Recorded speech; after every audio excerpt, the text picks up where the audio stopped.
Yes, good morning students. तो अपना errors topic चल रहा था, यूनिट एंड मेजरमेंट चैप्टर है, चैप्टर नंबर 2। इसमें आपने पिछली क्लास तक एरर्स और उसके टाइप्स पढ़ लिए, सिस्टमेटिक रैंडम एरर आपने जान लिया और कुछ कैलकुलेशन भी कर ली है, जिसमें आपने एब्सोल्यूट एरर सीख लिया कि हर रीडिंग में कितना एरर है और उसका परसेंटेज निकालना भी सीख लिया। और फाइनल आंसर को किस रूप में रिप्रेजेंट करते हैं? ए प्लस माइनस डेल्टा है, इस तरह से रिप्रेजेंट करते हैं। मतलब जो आपके ट्रू वैल्यू आई है उसके साथ कितना एरर है वो भी बताना पड़ता है, प्लस माइनस करके। प्लस माइनस का मतलब, प्लस का मतलब इतना आगे तक है, माइनस का मतलब इतना पीछे तक है, ये रेंज। ठीक है, अब आज अपन क्या करने वाले हैं? कॉम्बिनेशंस करने वाले हैं दो क्वांटिटी का।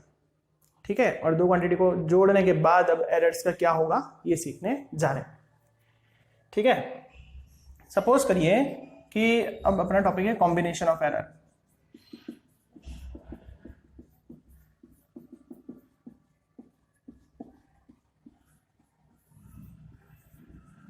तो ध्यान से देखिएगा, कॉम्बिनेशन ऑफ एरर।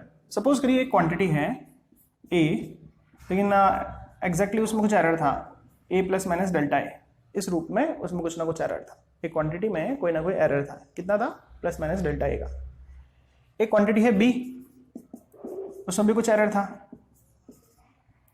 अब आपसे बोला कि इसको ऐड करके दिखाओ, इन दोनों को ऐड करके दिखाओ, कितना आएगा। सपोज करो एक पेपर है, उसकी लेंथ है ये L है ना, L1 है, और एक दूसरा पेपर है उसकी लेंथ L2 है, दोनों को चिपका दिया। तो बोल रहे हैं हम ऐड करो, कितनी टोटल लेंथ होगी। लेकिन जब आपने L1 ना पता तो कुछ एरर था, L2 ना पता तो कुछ एरर था, तो फाइनल आंसर क्या होगा वो चीज बतानी है। L1 प्लस L2 तो कर दोगे, एरर्स का क्या होगा? तो देखो क्या होने वाला है। सपोज करो ये 10 सेंटीमीटर है और ये 5 सेंटीमीटर है, इसकी लेंथ 5 है, इसकी 10 है, इसको ऐड करना है। मान लो 10 है 5 है, तो क्या आएगा आंसर? 10 आएगा या 5 आएगा? दोनों में से कुछ नहीं आएगा, 15 आएगा आंसर। तो मतलब नया आंसर को मैं नाम दे रहा हूं Z। मतलब A प्लस B के कॉम्बिनेशन से, 10 प्लस 15 के कॉम्बिनेशन से नया आंसर क्या मिला मुझे? Z मिला। ठीक है, तो इन दोनों को चिपकाया तो ये नया पेपर मिल गया मुझे। इसकी लेंथ को टोटल नापूं मैं, तो उस लेंथ को मैं क्या नाम दे रहा हूँ? Z नाम दे रहा हूँ। पूरी लेंथ को चिपकाने के बाद अब एक साथ अब नापता हूँ, तो उसको Z नाम दे दिया। चलो, अब A में कुछ एरर था, क्या था? प्लस माइनस डेल्टा A का। B में कुछ एरर था, उस एरर को प्लस माइनस डेल्टा B लिख दिया। तो फाइनल आंसर जो निकालेंगे उसकी लंबाई, उसमें भी कुछ तो एरर ही आएगा ना। एग्जैक्ट आपने तो दोनों में बार ही गलतियां कर रहे हो, तो अब नाप रहे हो तो गलती आएगी दोनों का जोड़ करने पर, तो वो कुछ ना कुछ एरर आएगा फाइनल आंसर में भी। ठीक है, ऐसा अपन ने देखा। अब क्या करें? एक काम करो, इस ब्रैकेट को खोल दो, plus B plus minus delta B, ऐसे अपन ने इस ब्रैकेट को ओपन कर दिया। अब इस z किसके बराबर है? a प्लस बी के। तो z किसके बराबर है? a plus B. तो इस a प्लस बी से इस z को कैंसिल कर दो, तो क्या बचा अपने पास? प्लस माइनस डेल्टा z बराबर plus minus delta a plus minus delta b। Error के बारे में ये जानकारी मिली तुम्हें कि फाइनल एरर कितना होगा? फर्स्ट क्वांटिटी का एरर प्लस सेकंड क्वांटिटी का एरर। अब हमेशा एक चीज दिमाग में बैठाओ, एरर हमेशा मैक्सिमम शो करने पड़ते हैं कि मैक्सिमम इतना ज्यादा या इतना कम तक है, मैक्सिमम शो करने पड़ते हैं। तो इसमें अपन माइनस साइन ना लिख के फाइनली डेल्टा z को delta a plus delta b के रूप में रिप्रेजेंट करते हैं। क्या बोला मैंने? एरर को हमेशा मैक्सिमम ही शो करते हैं। आप सोचो कि मैं इसमें से इसको माइनस करके आंसर लिख दूं, तो दो बार गलतियां करती तो तुम्हारी गलती क्या खत्म हो जाएगी क्या? माइनस कैसे कर दोगे? हमेशा एरर ऐड करके ही बताने पड़ते हैं, इतना मैक्सिमम एरर आ रहा है। सपोज करो एग्जाम्पल ले लेते हैं, एक लेंथ है 10 सेंटीमीटर और उसमें एरर है प्लस माइनस 0.2 का। दूसरी लेंथ है 5 सेंटीमीटर और उसमें एरर आ रहा है प्लस माइनस 0.2 का। अब बोले इनको ऐड करो, तो ऐड करेंगे तो final answer is 10 centimetre plus 5 centimetre, that is 15 centimetre is the final answer. और एरर का क्या करें? क्या सीखा अपन ने? एरर को ऐड करके लिखना है। ऐसे थोड़ी ना कि 0.2 माइनस 0.2 कर दो 0, कोई एरर नहीं आया। दो चीजों को जोड़ दिया, कोई एरर ही नहीं आया। पहले भी गलती करी, दूसरी भी गलती करी, अब जोड़ दिया तो गलतियां खत्म हो गई तुम्हारी, नहीं होगी ना। तो एरर को हमेशा मैक्सिमम शो करना पड़ता है, तो दोनों को ऐड करके लिख दो 0.4। मतलब ये है दोनों का एरर, इसमें एरर था इसमें एरर था, तो टोटल मिला के सोचो ना। 0.2 का इसमें, 0.2 का इसमें, तो 0.4 ज्यादा आ रहा है ना? नहीं आ रहा क्या? नहीं आ रहा क्या? आ रहा है ना 0.4। ठीक है, तो this is the final answer. कभी पूछ लेगी इसका परसेंटेज निकालो in the term of percentage, तो ये एरर है अपॉन 15 इंटू 100, ऐसे कर लो। इस तरह से परसेंटेज भी निकाल सकते हो आप, है ना। तो चलो ये पहला अपन ने सीख लिया, एडिशन ऑफ क्वांटिटी।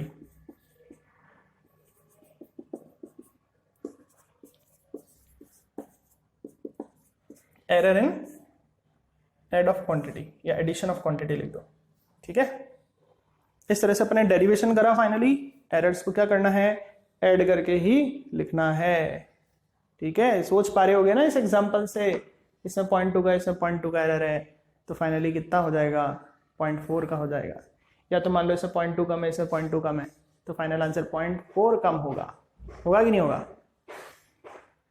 तो कम में भी बता दिया, मैक्सिमम ज़्यादा में बता दिया। तो बताने के लिए, मैक्सिमम बताने के लिए दोनों को ऐड ही करना पड़ेगा, इसके एरर को इसके एरर को ऐड ही करना पड़ेगा, और कोई तरीका नहीं है। तो ये हो गया अपना टॉपिक कि भाई दो क्वांटिटी को ऐड करेंगे तो एरर्स का क्या होने वाला है, एरर्स को ऐड ही करना पड़ेगा। चलो नोट कर लो इसको अच्छे से। एक क्वांटिटी ए थी, उसमें कुछ एरर था, बी थी, उसमें कुछ एरर था, ऐड करा। अब ऐड करने के लिए क्या बताया मैंने स्टेप्स, ए में था A plus minus delta A, B में था B plus minus delta B. तो फाइनल आंसर में भी कुछ ना कुछ एरर होगा, फाइनल आंसर को जेड बोल रहे हैं। अब ब्रैकेट खोलेंगे, ए प्लस बी से जेड कैंसिल कर देंगे, तो प्लस माइनस डेल्टा जेड बराबर प्लस माइनस डेल्टा ए प्लस माइनस डेल्टा बी आया। अब एरर हमेशा मैक्सिमम शो करने पड़ते हैं, ये ध्यान रखना। कैलकुलेशन में मैक्सिमम बताना पड़ता है कि मैक्सिमम से मैक्सिमम इतना एरर होगा, या तो पॉजिटिव डायरेक्शन में या नेगेटिव डायरेक्शन में। मैक्सिमम बताने के लिए दोनों को ऐड करके बता दिया। एक एग्जाम्पल वहाँ ले लिया, लेंथ ले ली, उसमें एरर दे दिया, दूसरे की लेंथ ले ली, उसमें एरर ले लिया, आप चिपका दिया दोनों पेपर को, तो कितना बड़ा हो गया। क्या एरर चला, 15 सेंटीमीटर तो हो गया, लेकिन एरर क्या चला, 0.4 का चला कि नहीं चला। देख लो इसको अच्छे से। चलिए अब अपना एडिशन का तो काम हो गया। अब अपन दो क्वांटिटी को सब्ट्रैक्ट करके देखेंगे, माइनस करके देखेंगे।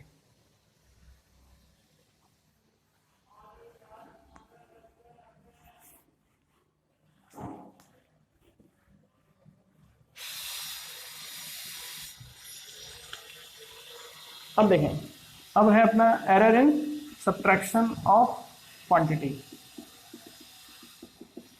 दो क्वांटिटी को माइनस करने पर क्या एरर आता है। सपोज करें एक क्वांटिटी ए है, उसमें कुछ एरर है प्लस माइनस डेल्टा ए का।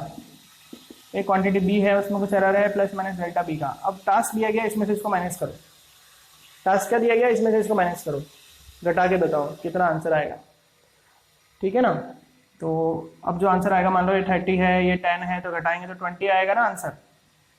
आंसर जो आएगा वो ना ए आएगा ना बी आएगा, तो उस आंसर को क्या नाम दे दिया, जेड नाम दे दिया। अब ए में कुछ एरर था, बी में भी कुछ एरर था, तो फाइनल आंसर जो आप लिखोगे उसमें भी कुछ ना कुछ एरर होगा ही होगा, निश्चित है, उसको डेल्टा जेड दे दिया। अब एक काम करो, क्या काम करो, इस ब्रैकेट को खोल दो, ए प्लस माइनस डेल्टा ए माइनस बी प्लस माइनस, बाहर माइनस है तो अंदर साइन हो जाएगा माइनस प्लस डेल्टा बी।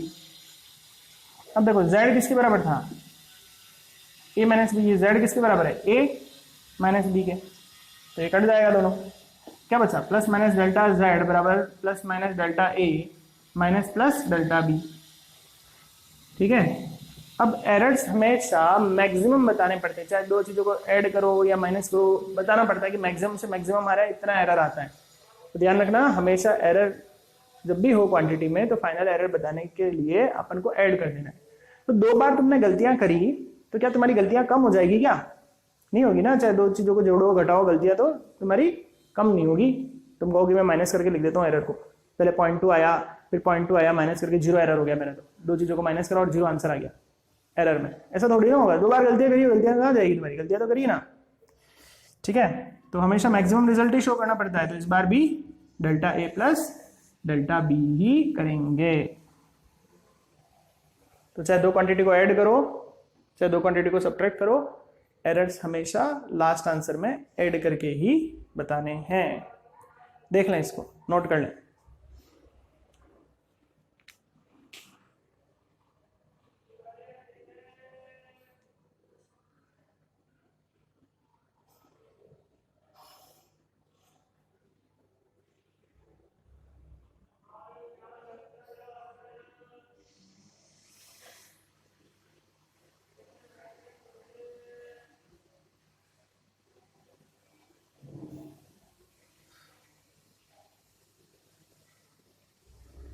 चलो अब आगे बढ़ते हैं, यहाँ तक अपना हो गया है। सपोज करो एक एग्जांपल ले लेते हैं। एक अपने को क्वांटिटी दे दी 50 प्लस माइनस 0.5, एक दे दी 30 प्लस माइनस 0.5। बोले इसको सब्ट्रैक्ट करके बताओ क्या आंसर आएगा। तो दिस इज 20 और सब्ट्रैक्ट करेंगे तो इसको सब्ट्रैक्ट मत कर देना, एरर थोड़ी ना कम होंगे। तो मैंने गलतियाँ करी 2 बार, गलतियाँ कम नहीं होगी, गलतियों को हमेशा ऐड करके लिखना है। This is 1.0। तो मतलब आंसर्स 20 से 1 आगे या 1 पीछे तक के आ सकते हैं। ये रेंज परसेंटेज निकालना तुम्हें आता ही। पहले का परसेंटेज निकालो ये अपॉन ये इंटू 100, दूसरे का निकालो ये अपॉन ये इंटू 100, तो दोनों को ऐड कर दो, हो जाएगा टोटल परसेंटेज एरर। चलो तो सब्ट्रैक्ट देख लिया अपन ने। अब अपन सीखेंगे दो क्वांटिटी को मल्टीप्लाई करें तो क्या होने वाला है एरर्स का। जैसे एरिया निकाल रहे हो तो लेंथ को ब्रेड्थ से मल्टीप्लाई कर रहे हो कि नहीं कर रहे? कर रहे हो ना। तो देखते हैं कि अब उस केसेस में क्या होने वाला है एरर्स का, क्या करेंगे, क्या देंगे आंसर लास्ट में।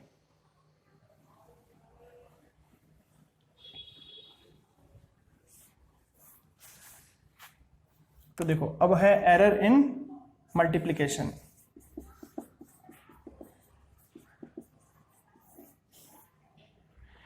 सपोज करो एक क्वांटिटी ए है, उसके अंदर कुछ एरर है a प्लस माइनस डेल्टा है। मान लो कि ये एक अपने पास एक पीस है पेपर का, इसकी लेंथ है मान लो 10 सेंटीमीटर और इसमें कुछ एरर है 0.5 का,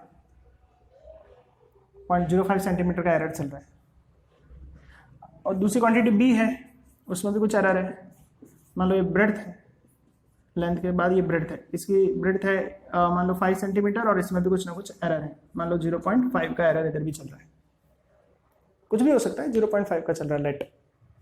अब बोले दोनों को मल्टीप्लाई करो, तो 10 को 5 से मल्टीप्लाई करोगे तो क्या 10 आंसर आएगा? नहीं, 5 आएगा। नहीं, कुछ नया आंसर आएगा 50। तो नए आंसर को ना ए नाम दूंगा ना बी नाम दूंगा, कुछ नाम देता हूँ, जेड नाम दे देता हूँ। तो when you multiply A and B you get a new answer. अच्छा, अब ए में कुछ एरर था, बी में भी कुछ एरर था, तो फाइनल आंसर में भी कुछ एरर होगा। ठीक है यहां तक? अच्छा, अब एक काम करते हैं, ब्रैकेट को खोल देते हैं। तो इस a से वो पूरा ब्रैकेट मल्टीप्लाई हो जाएगा, प्लस माइनस डेल्टा a से भी पूरा ब्रैकेट मल्टीप्लाई हो जाएगा। इस a से ये पूरा ब्रैकेट मल्टीप्लाई हो जाएगा और इससे भी ऐसे ही खोलते हो मैक्स में। तो this is A B plus minus a delta b plus minus b delta a plus minus delta a delta b। यहां तक देख लो ये स्टेप। कुछ दिक्कत हो तो अभी बता दो एक बार। अभी का मतलब तुम व्हाट्सएप कर देना। देख लो अच्छे से, ब्रैकेट खोला हुआ है, कुछ नहीं करा। अब आगे देखो।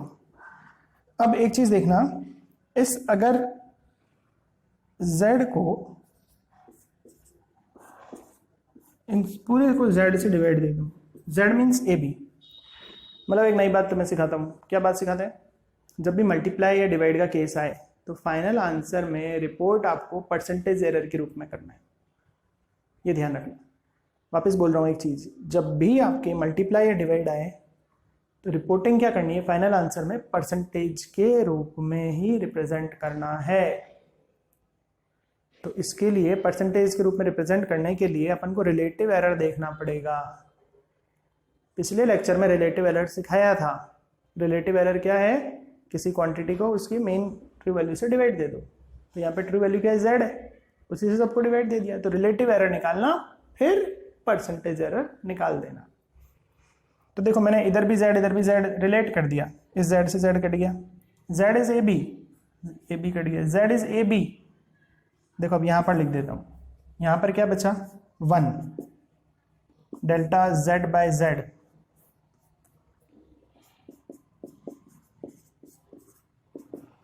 वहां पर अभी 1 बचा, ए बी को z से काटोगे 1 बचा, प्लस माइनस ए डेल्टा बी बाय z। मन में सोचो, z क्या है? ए बी, ए से ए कट जाएगा तो क्या बचेगा? Delta B by B.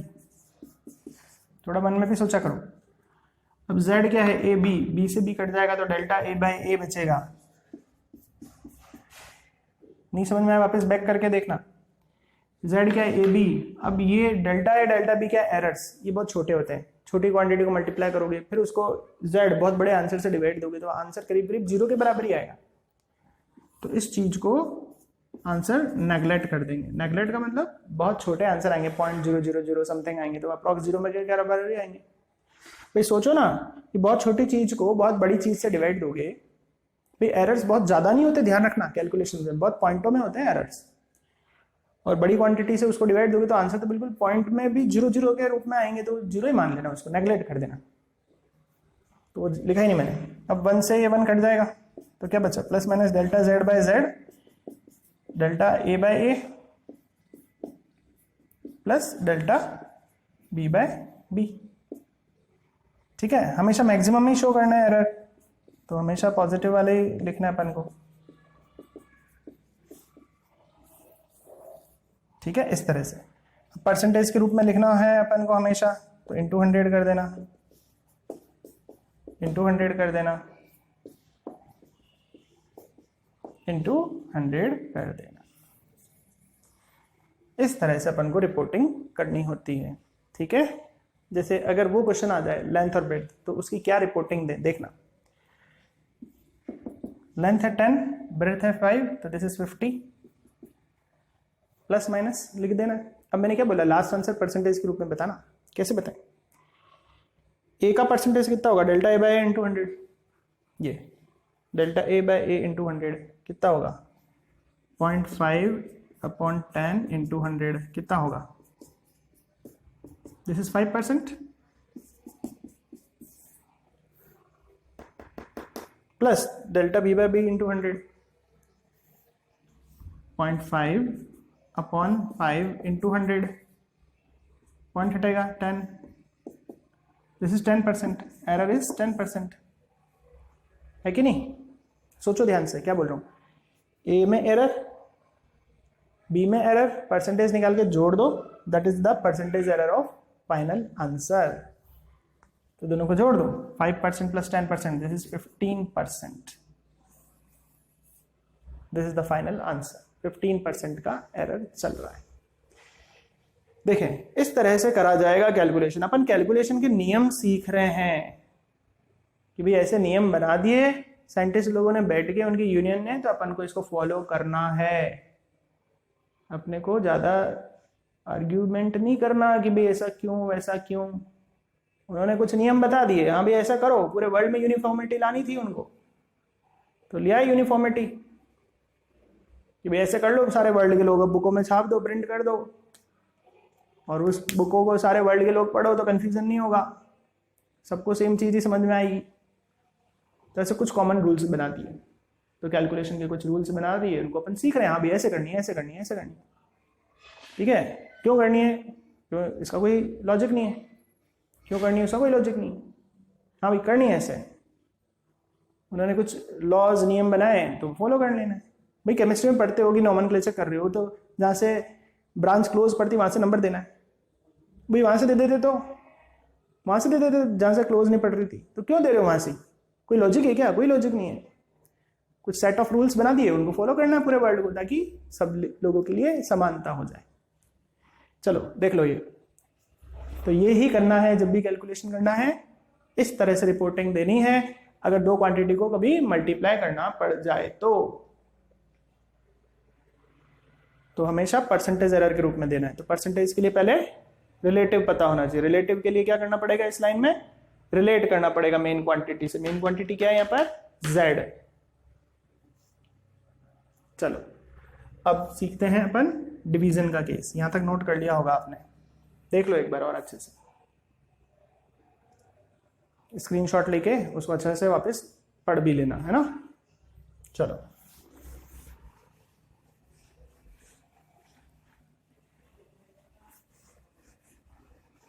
अब लास्टली अपन पढ़ रहे हैं, लास्ट टॉपिक अपन पढ़ रहे हैं डिवीजन के केस में क्या होगा, एरर्स इन डिवीजन।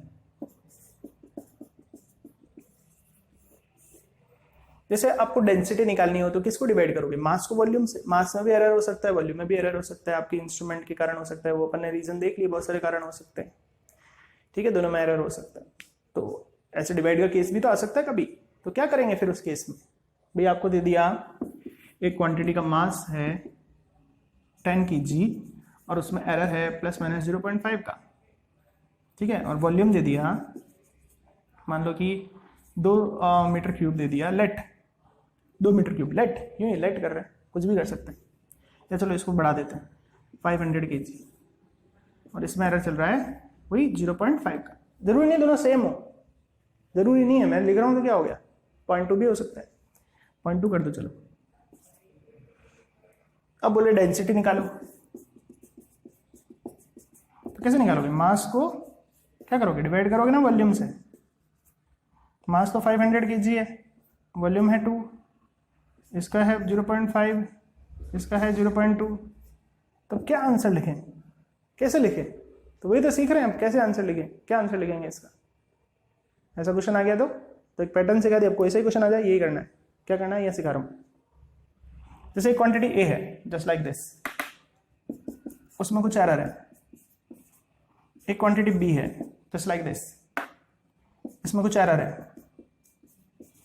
बोले इनको डिवाइड करो, डिवाइड करोगे तो 500 को 2 से डिवाइड दोगे तो क्या आंसर आएगा? 500 आएगा? नहीं, 2 आएगा। नहीं, कुछ और आएगा ना, कुछ और को यहाँ पर ना ए लिख सकते हो ना बी लिख सकते हो, कुछ और को तो कुछ नया नाम देना पड़ेगा, तो जेड नाम दे दी। तो z equals to a divide by b। Now there is error in a which is written as plus minus delta a, b में भी कुछ एरर है, उसको प्लस माइनस डेल्टा b लिख दिया नाम, ठीक है। तो इस फाइनल आंसर z में भी कुछ ना कुछ एरर मिलेगा। डिवाइड करोगे इन दोनों में एरर है तो यहाँ पे भी तो एरर मिलेगा, ठीक है। अब क्या करें? अब एक काम करो, यहाँ से a कॉमन निकाल दो, यहाँ से b कॉमन निकाल दो, यहाँ बचेगा 1 plus minus delta a by, ये तो मैक्स आती होगी भाई। सपोज करो 2 है प्लस x है, या ऐसे मान लो x प्लस 2, इसमें से मुझे 2 कॉमन निकालना है। कैसे निकालूँ? यहाँ से निकालूंगा तो 1 रह जाएगा, यहाँ पे तो 2 था ही नहीं ना, यहाँ पे कहाँ है 2 जो 2 कॉमन निकाल दो, लेकिन निकालना है। तो ऐसे केसेस में क्या करते हैं, अपॉन में लिख देते हैं इसको। अगर यहाँ नहीं हो तो जो भी निकाला है उसको अपॉन में लिख दो, चाहे तो तुम ब्रैकेट खोल के देख लो। 2 को ऐसे मल्टीप्लाई करोगे x, 2 को ऐसे मल्टीप्लाई करोगे 2, ऐसे देखो। चलो अब मान लो 3x प्लस 4, बोला गया कि इसमें से 4 कॉमन निकालो, या चलो 3 कॉमन निकालो इस बार। तो यहाँ तो 3 था, निकाल दिया। यहाँ 3 था ही नहीं तो अपॉन में लिख देते हैं। ऊपर निकाले तो नीचे लिख देते हैं, चाहे तो तुम ब्रैकेट खोल के देख लो, वही आंसर आएगा। 3x, 3 से 3 कट के 4। सपोज करो कि आपको कह दिया कि भाई 3x प्लस 2, इसमें से आप 2 कॉमन निकाल के बताओ। तो यहाँ तो 2 था ही नहीं, तो एक काम करो, क्या बोला मैंने, अपॉन में 2 लिख दो, ये कॉमन ऐसे निकलता है। चाहे तो तुम ब्रैकेट खोल के देखोगे तो वही आंसर मिलेगा। तो ये थोड़ी मैथमेटिक्स की चीज़ें ध्यान होनी चाहिए, है ना। तो मैंने यहाँ a निकाला, यहाँ था ही नहीं तो अपॉन में लिख दिया। ऐसे ही यहाँ से b कॉमन निकाल दिया, तो यहाँ b था ही नहीं तो अपॉन में लिख दिया। अब a बाई b ये z, ठीक है। a by b is equal to what? z. तो I can write here a by b as z. तो z plus minus delta z किसके बराबर हो गया? z 1 plus delta a by a। ये नीचे की चीज को ऊपर ले आता हूँ, देखो क्या लिख दूँ, 1 plus minus delta b by b, power में -1 आ जाएगा। भाई नीचे 1 था, मैक्स थोड़ी सी मैक्स चल रही है, नीचे 1 था तो ऊपर जाएगा तो पावर क्या होगी? -1 होगी ना, होगी कि नहीं होगी? ध्यान से देखते जाओ, वापस देख लो। दोनों को डिवाइड करा तो कुछ नया आंसर आया। ए में एरर था, बी में एरर था, तो इसमें भी एरर होगा। मैंने इन दोनों में से ए कॉमन निकाल लिया, तो यहाँ पर ए था ही नहीं तो अपॉन में आ गया। इसमें से बी कॉमन निकाल दिया, यहाँ बी था ही नहीं तो अपॉन में आ गया। ए बाय बी को जेड लिख दिया और नीचे का चीज़ को ऊपर लेके आए तो साइन माइनस में हो गया। चलो अब इस जेड को अपॉन में लिख दो, ऐसे क्रॉस मल्टीप्लाई कर सकते हो? नहीं कर सकते, अपॉन में लिख दो, इसको क्रॉस मल्टीप्लाई कर दो। हाँ, this is Z by Z plus minus delta Z by Z equals to 1 plus minus delta A by A 1 plus minus delta B by B. ठीक है, देख लो, एक बार देख लो यहाँ तक, फिर आगे बढ़ूंगा, अच्छे से देख लो। अब देखो, अब क्या करें, इस z से z कट जाएगा 1 plus minus delta z by z, वहां पे क्या करें देखना, इक्वल्स टू, चलो इसको हटाता हूं एक बार के लिए, फिर वापस लिख देंगे हाँ, अब एक ये बाइनोमियल थ्योरम होती है मैथ्स में, ये फॉर्मूला याद रखना है, 1 + x की पावर n, ये हो जाता है 1 + nx, प्लस और टर्म्स होती है जो नेग्लिजिबल उसका रिजल्ट है जो उसको लिखना नहीं है। 1 + x की पावर n क्या होता है, 1 + nx, ये इसे बाइनोमियल थ्योरम कहते हैं, मैथ्स में आती है, आपको फॉर्मूला याद रखना है। तो इसको अपन ऐसे सॉल्व कर देते हैं। ये भी किस फॉर्म में दिख रही है, 1 + x की पावर n, तो 1 + nx, ये माइनस आगे आ जाएगा, तो ये हो जाएगा प्लस की जगह माइनस हो जाएगा। तो ये मैक्स का फॉर्मूला है, लिख दिया अपन ने, 1 + x की पावर n, 1 + nx, n मतलब आगे का वो पावर है, उसको आगे ले आना। देखो ये मैक्स का चीज़ है, ध्यान से देखो। चलो अब क्या करना है, अब एक काम करो, ब्रैकेट को खोलो। थोड़ा सा लंबा चल रहा है लेकिन सीधे सीधे करते जाओ ना, भाई मैक्स ही तो है, क्या कर रहे हैं। ब्रैकेट खोल रहे हैं, इस 1 को उन दोनों से मल्टीप्लाई कर दो,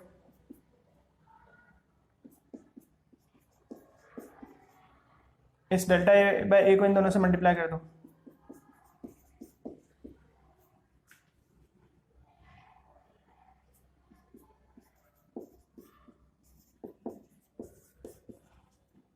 देख लो एक बार मैं हट रहा हूँ सामने से, देख लो मैंने ब्रैकेट खोला है, देख लो ध्यान से, ब्रैकेट को खोला है मतलब इस 1 को इससे भी मल्टीप्लाई कर दिया, इससे भी मल्टीप्लाई कर दिया, इस डेल्टा ए को इससे भी कर दिया, इससे भी कर दिया। देख लो अच्छे से, बहुत ध्यान से देखो, आराम से देखो, वीडियो को बार बार रिपीट करके देख लो, नहीं समझ में आए तो।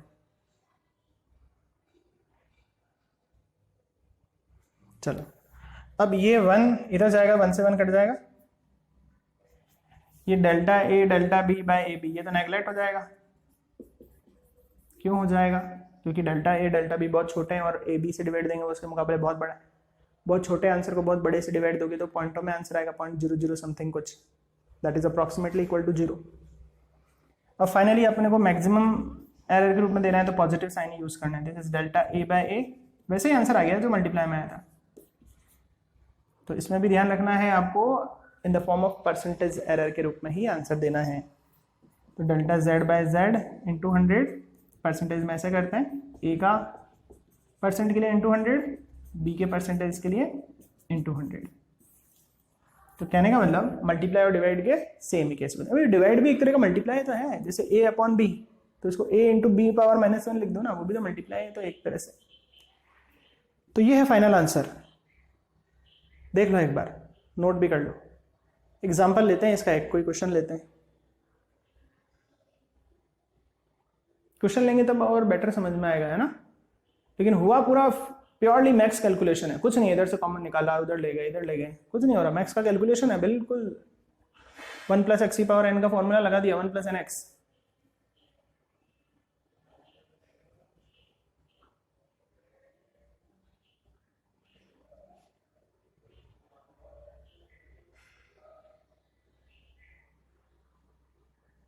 ठीक है, तो चलो एक क्वेश्चन ट्राई करते हैं इसका।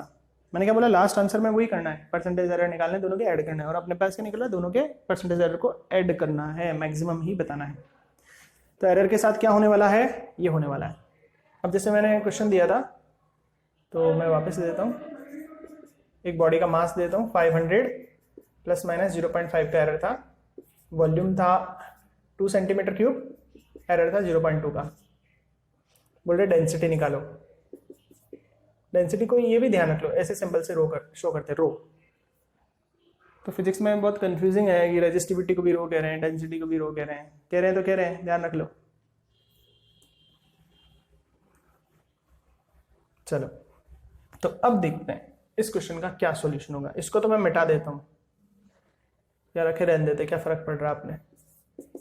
500 ± 0.5 डिवाइड करना है 2 ± 0.2, तो ये तो बहुत आसानी से तुम्हें दिख रहा है 250, ये तो बहुत आसानी से दिख रहा है 250 kg/m³, ये मीटर क्यूब में है, ये kg में है। इसका क्या करें, इसको डिवाइड करेंगे क्या, नहीं, क्या करेंगे, एरर से क्या आया अपना डेरिवेशन से रिजल्ट, पहले का एरर प्लस दूसरे का एरर, चाहे डिवाइड करो चाहे मल्टीप्लाई करो, एरर तो हमेशा ऐड ही होंगे, लेकिन इन केसेस में मल्टीप्लाई डिवाइड में परसेंटेज निकाल के ऐड करना है। ठीक है, चलो तो इसका परसेंटेज कितना होगा, 0.5 डिवाइड बाय 500 इंटू 100, पॉइंट हटेगा 10 आएगा, 0 से 0 कट गया, 5 से 5 कट गया, दिस इज 0.1%। तो पहले में एरर कितना है 0.1% का, इसके मेजरमेंट में 0.1% का एरर है। इसमें कितना एरर है 0.2/2 × 100, दिस इज व्हाट 10% एरर।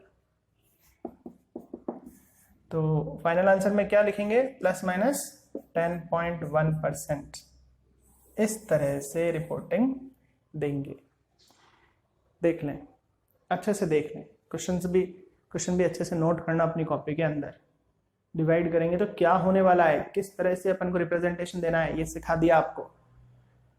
तो एरर्स का कुछ नहीं होने वाला, कभी कम नहीं होने वाले एरर, ध्यान रखना। डिवाइड दोगे तुम कहोगे पहले में इतना एरर था, दूसरे में इतना था, डिवाइड देंगे, अब डिवाइड देने पे तो कम आ जाएगा ना आंसर भाई। एरर कम कैसे हो जाएंगे, तुमने गलतियां करी कैसे कम हो जाएंगे, सोचो तो सही। गलतियां कभी कम होती है क्या अपनी, गलतियां करी तो करिए, 2 बार गलती है तो 2 बार ऐड करके बताना पड़ेगा इतनी बार गलती करी तुमने। तो यहाँ पर एडिशन किसका करेंगे परसेंटेज एरर का, बस इतनी सी बात है, मल्टीप्लाई और डिवाइड में। और ऐड और सब्ट्रैक्ट में सिंपली ऐड ही कर देंगे। उसमें भी परसेंटेज शो कर सकते थे, ऐसा कोई इशू नहीं है, लेकिन इसमें प्योरली आपको मल्टीप्लाई डिवाइड में परसेंटेज एरर ही शो करना है।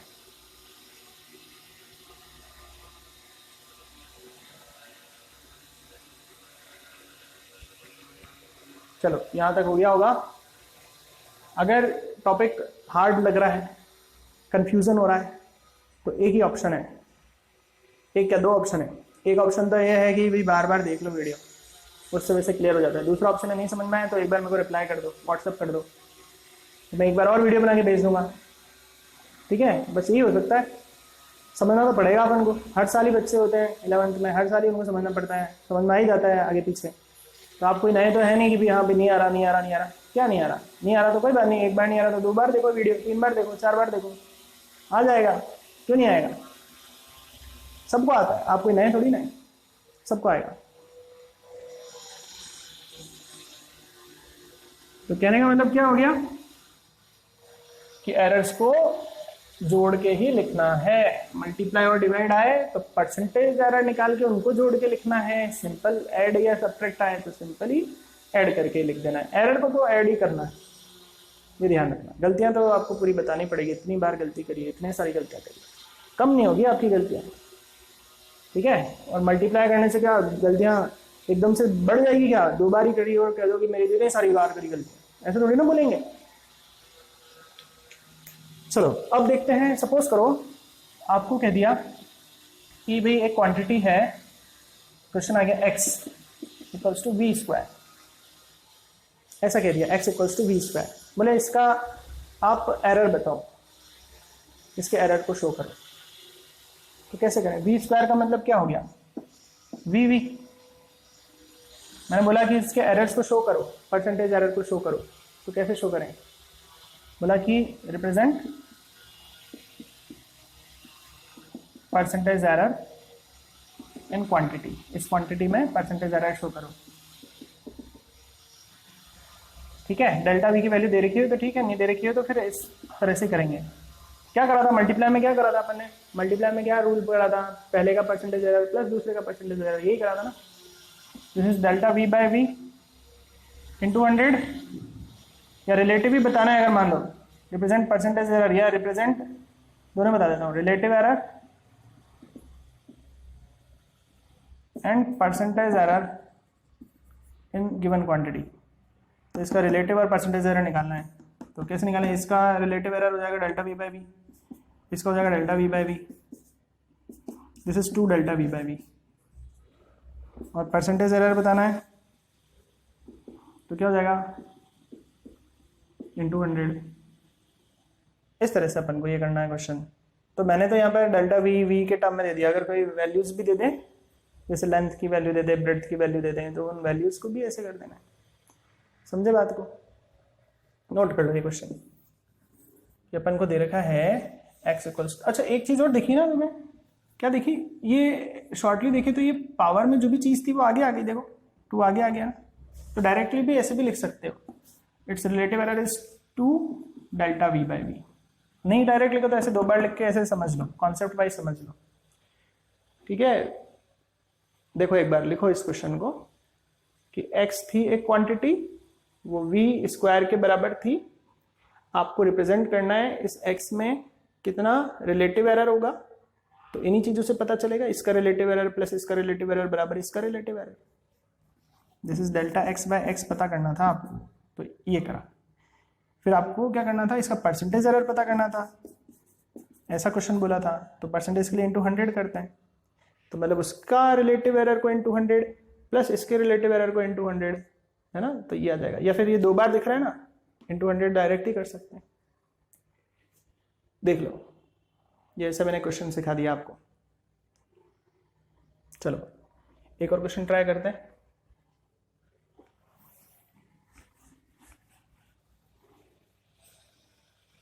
एक क्वेश्चन और ट्राई करते हैं, देखना। एक क्वांटिटी x है, उसको लिख दिया a square b c cube. पूछ रहे हैं represent relative error in x and percentage error. तो क्या है, दिख रहे हैं मल्टीप्लाई दिख रहे हैं कि नहीं दिख रहे हैं?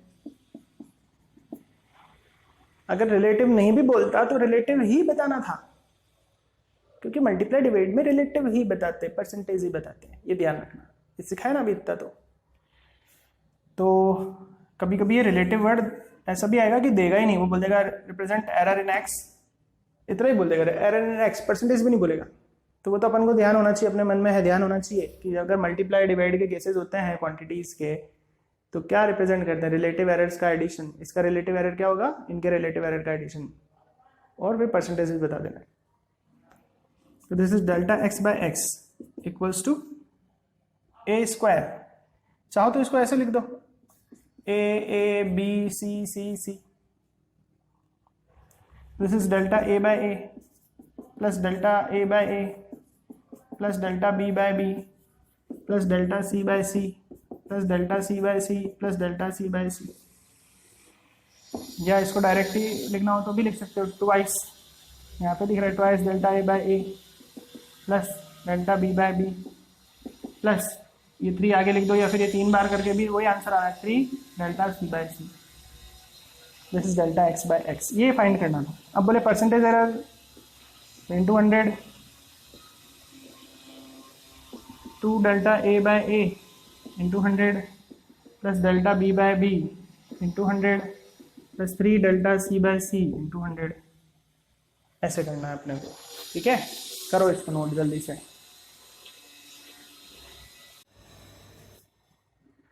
चलो हो गया होगा। अब क्वेश्चन में अगर a की value they they, delta a की दे दें, b की दे दे, डेल्टा b की दे दे, c की दे दे, डेल्टा c की दे दे, तो वैल्यू पुट कर देना, इतनी सी बात है, ठीक है। चलिए, तो अपना ये चैप्टर अब एंड हो गया है, कंप्लीट हो गया है, सारे टॉपिक कवर करा दिए गए हैं जितना भी सीबीएसई सिलेबस में था, ठीक है। और अब आपका काम क्या है, जो मैंने पीडीएफ भेजा प्रैक्टिस क्वेश्चन का, पिछले लेक्चर में बताया था 71 पेजेस का है, वो वहाँ पर भी बोला था कि फॉन्ट बड़ी है इसलिए 71 पेजेस हो गए, कम ही है, तो सारे क्वेश्चन करना, उसमें इस तरह के भी क्वेश्चन है, सब तरह के क्वेश्चन है। तो अब मेरी तरफ से पूरा चैप्टर कंप्लीट हो गया है। अब आपको टाइमली वो सारे क्वेश्चंस प्रैक्टिस क्वेश्चन करने हैं, वो कर लिए, इसका मतलब कंप्लीट हो गया काम आपका, अब कुछ नहीं बचा इस चैप्टर के लायक। तो वो आपको अच्छे से कर लेना है प्रैक्टिस क्वेश्चंस, फेयर कॉपी में नहीं करना, फेयर कॉपी में तो ये सारा काम कर लेना। ये आपको जैसे नोट्स दे रखे हैं पीडीएफ, उनको भी देख लेना, ठीक है। फेयर कॉपी में तो यहाँ पर जो लिखा है इसको पॉज करके लिख लेना, ठीक है। नोट्स बनाना है उसमें, तो आपको नोट्स भी वैसे तो भेज दिया मैंने, तो अच्छे से आप कर लेना सारा काम। कंप्लीट हो गया है चैप्टर। नेक्स्ट क्लास में अगला चैप्टर स्टार्ट हो जाएगा, तो आप टाइमली कर लें, निपटा लें सारे क्वेश्चन। और डेली के मान लो कि 10-15 क्वेश्चन का टारगेट बना लो, 15 क्वेश्चन का मान लो, चलो डेली 15 क्वेश्चन का टारगेट मान लो। 15 क्वेश्चन तो डेली कर लोगे, जो बहुत अच्छा पढ़ता है वो 20 तक कर लो, 20 तक पढ़ो, एक दिन में सारे निपटाने की कोशिश मत करो, 20 के हिसाब से पढ़ लो। 20 करो, जो डाउट आए भेज दो, फिर 20 करो, जो डाउट आए जो भेज दो, मैं सॉल्व करके उसको दूंगा, ठीक है। एक बार वापस से सारे लेक्चर्स अच्छे से पढ़ लेना, देख लेना, काम आपका कंप्लीट हो जाएगा। चलिए, गुड बाय।